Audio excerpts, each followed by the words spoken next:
Hello everyone, good morning. কেমন আছো সবাই? চলে আসলাম আবারও একটা ছোট্ট ব্লগ নিয়ে তোমাদের সামনে। তোমরা সবাই কেমন আছো অবশ্যই একবার কমেন্ট বক্সে কমেন্ট করে জানিও। আর জানো তো, শরীরটা দেখো একদমই ঠিক হচ্ছে না, জানি না কেন এরকম হচ্ছে। সত্যি কথা বলতে এতটাও শরীর খারাপ আমার এত বছরও কোনোদিনও হয়নি। এবার যে এতটা শরীর খারাপ হয়ে যাবে সত্যি আমি কি বলবো আর তোমাদেরকে। এতটা শরীর খারাপ নিয়েও আমি দেখো এত কষ্ট করে ভিডিও বানাচ্ছি শুধু তোমাদের জন্য। আর এখন আমি সেটা মনে মনে ভাবছি যে এত কষ্ট করে বেকার আর ভিডিও বানিয়ে লাভ নেই, কারণ ভিডিও তোমরা কেউ দেখছো না, কেউ ভালোবাসা দিচ্ছ না। এতটা শরীর খারাপ নিয়েও ভিডিও বানাচ্ছি, আর দেখতেই পারছো আমার পাটাও এখন অবধি ঠিক হচ্ছে না। কেন ঠিক হচ্ছে না সেটাও বুঝতে পারছি না।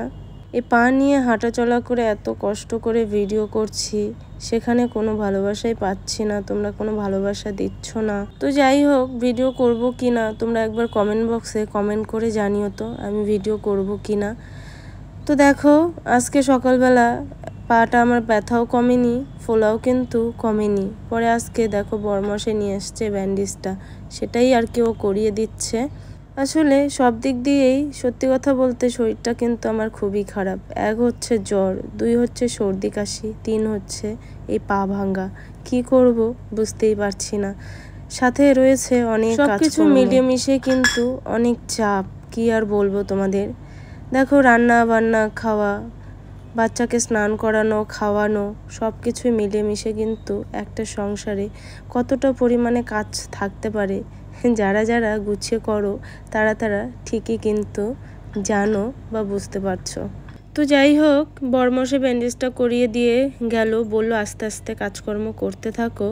এদিকে আমি দুপুরের জন্য বানাচ্ছি ছানার বড়া, কারণ আজকে তো শনিবার, নিরামিষ। তো কি রান্না করব, আর মুখের এক ফোঁটাও কোনো স্বাদ নেই, কোনো টেস্ট নেই। খাচ্ছি ঠিকই কিন্তু কোনো কিছুরই যেন টেস্ট পাচ্ছি না। এরকম একটা পরিস্থিতির মধ্যে দাঁড়িয়ে আছি। এত সুন্দর সুন্দর রান্না করছি, নিরামিষ খেতে আমার ভীষণ ভালো লাগে, কিন্তু মুখের মধ্যে কোনো টেস্ট নেই, যার জন্য খেতে কিন্তু একদমই ভালো লাগছে না। তো বরমশাই নিয়ে এসেছিলো ছানা, সেটাকেই বড়া বানিয়ে দেখো এখন করব তরকারি। আচ্ছা, তোমরা কে কে আছো যে ছানার বড়ার তরকারি খেতে ভালোবাসো অবশ্যই একবার কমেন্ট বক্সে কমেন্ট করে জানিয়ে দিও। আর হ্যাঁ, অবশ্যই জানিও আমার ব্লগগুলো তোমাদের কেমন লাগে। তো দেখতেই পারছো বড়ার কিন্তু শেপগুলো এরকমভাবেই করেছি।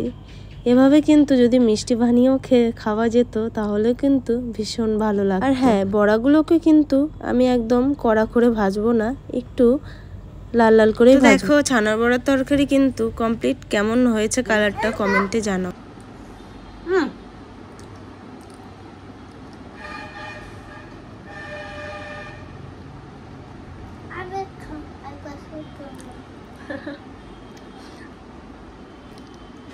তো দেখো রান্না কমপ্লিট করে এখন ফ্যানে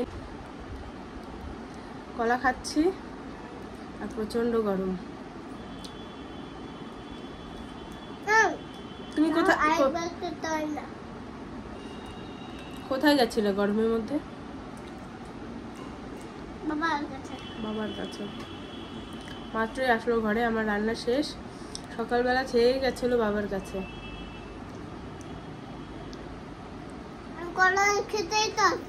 কলা খেতেই আসছো? তো ফ্রেশ হয়ে আমি একটু শুয়েছিলাম, সেই সময় দেখো এই পাকা বুড়ি দুটা এসছে। এসেই যে যার মতো কিন্তু শুরু করে দিয়েছে। শুয়েছিলাম বলতে ওই একটু টিভি দেখছিলাম, সেই সময় দুজনেই হাজির। তো যাই হোক, ছোট্ট ব্লগটা তোমাদের কেমন লাগলো অবশ্যই একবার কমেন্ট বক্সে জানিও। তো চলো আজকের মতো সবাইকে টাটা।